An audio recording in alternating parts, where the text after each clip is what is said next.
Hello. Last class we have discussed uh, in the context of simplification of context-free grammar. So today we'll discuss the elimination of null productions. So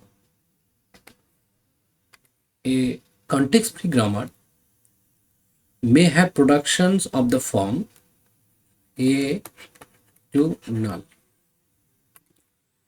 and this production a to null is basically used to erase the variable a. A production of this form a to null where a is a variable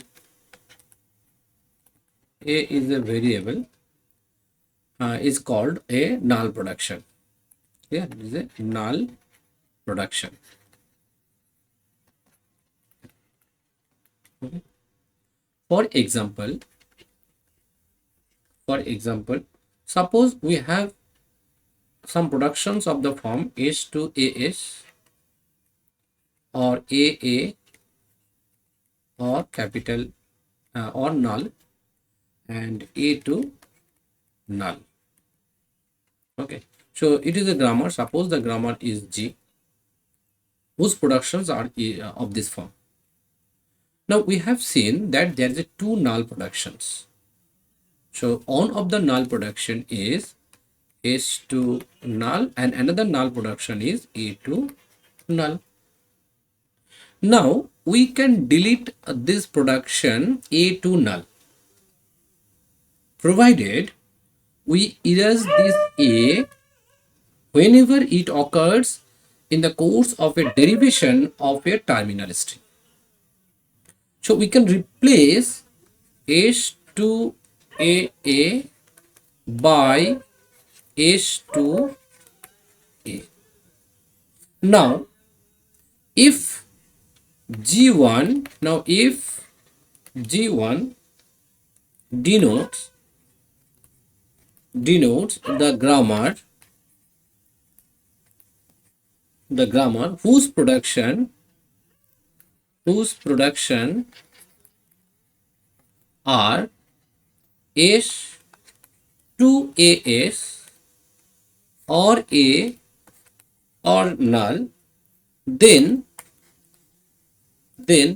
language generated by this grammar G1 is basically equal to language generated by this grammar G. So we can say that this is a G1 grammar and it is a G grammar, which is basically of the form a to the power n such that n greater than or equal to 0.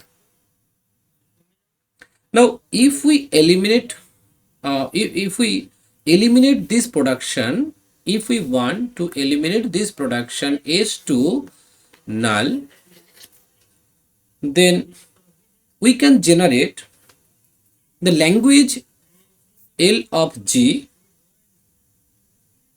without the null string.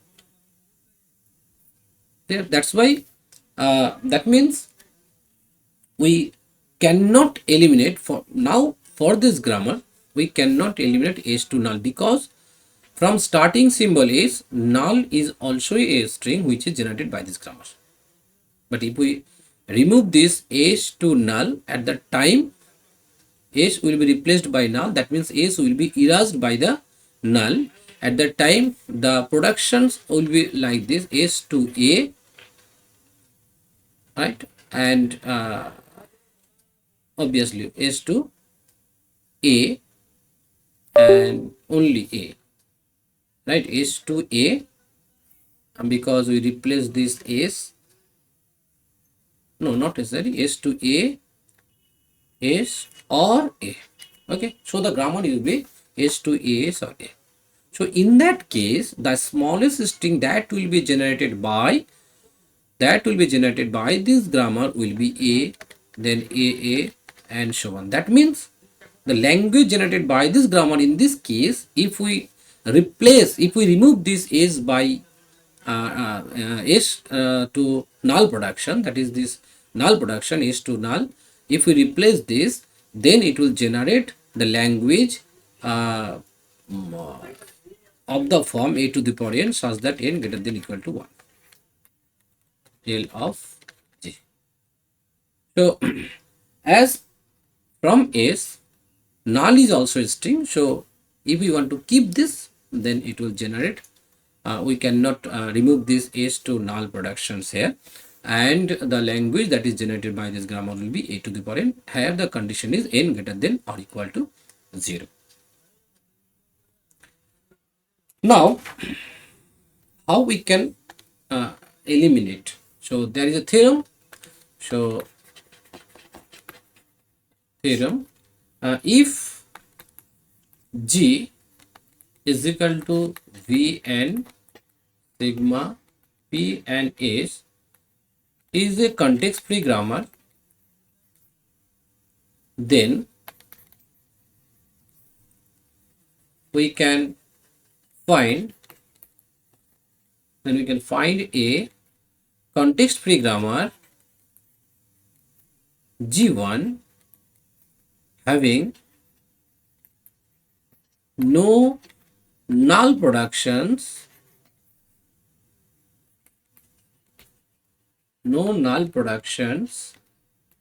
such that language generated by this grammar G1 will be equal to language generated by this grammar G minus null. Now, how we construct this G1? So now the construction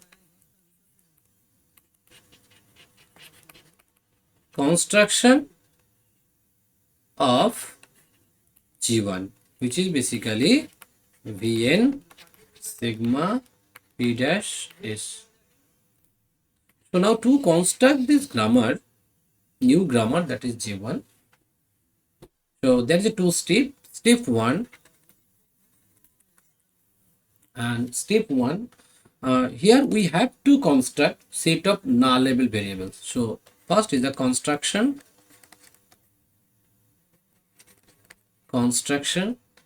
of the set of nullable variables.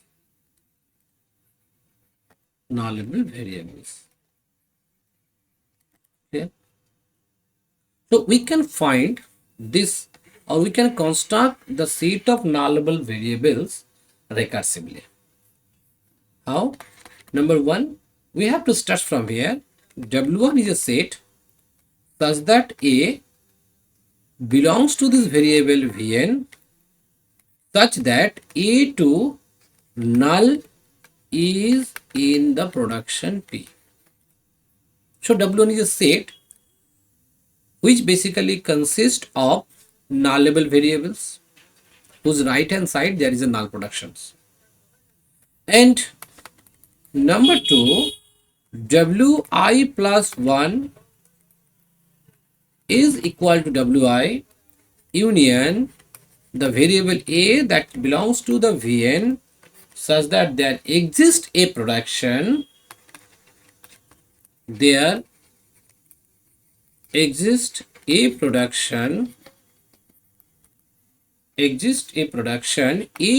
alpha of this form A2 alpha with alpha belongs to Wi star.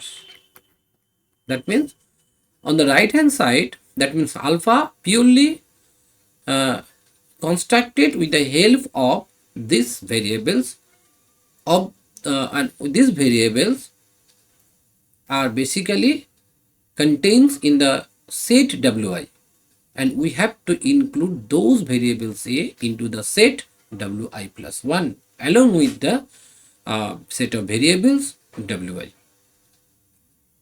So now by definition,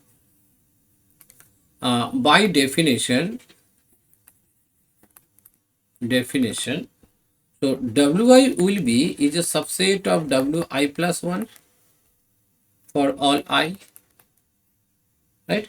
So if we do in this way, Wk plus 1 will be equal to Wk for some k, where k is less than or equal to number of variables because this Vn is a finite. So in this way, we can say that W is basically set of nullable variables is equal to W of k. So this is basically, this W is basically set of nullable variables. Now step 2, once we find the set of nullable variables, then we have to construct the productions. So construction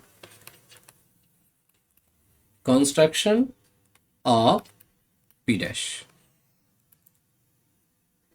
Now to do this, that means if we want to construct this production P dash, we look at all productions in P of the form this A2, X1, X2, X3, X of M, where M is greater than or equal to 1. So we have to look all productions in P where the production forms are of this form A2, X1, X2, X3 and Xn, where M is greater than or equal to 1. Where each Xi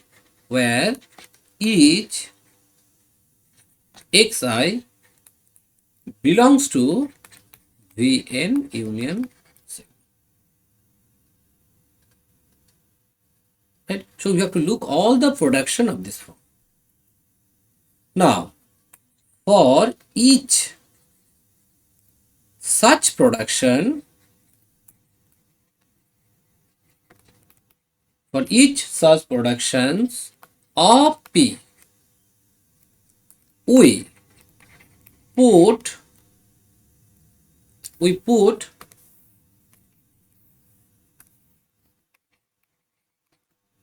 into P dash that productions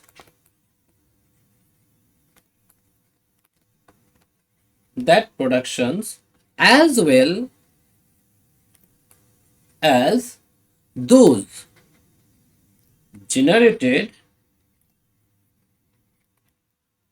by replacing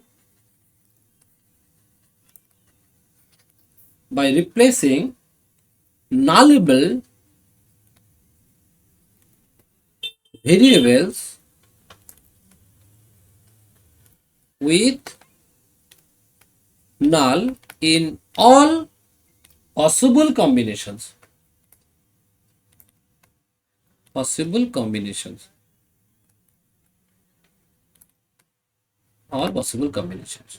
So in summary, so we have to look all the production of this form in P. So you have to look in P all the productions where the production where each of this Xi is basically Vn union sigma, and for each such production P we put into P dash. That means the new grammar whose productions rules are basically P dash, and we have to include those productions as well as those generated by replacing the nullable variables with null in all possible combinations. So these are the two steps to remove the null production, right? Or we have to eliminate the null production by using these two rules or two steps. Now we will give an example. So example 1, suppose this is a grammar G whose productions are of the form S2 AS or AB, A2 null, B2 also null, D2 small b. Now we have to construct. So question is construct G1 without null productions.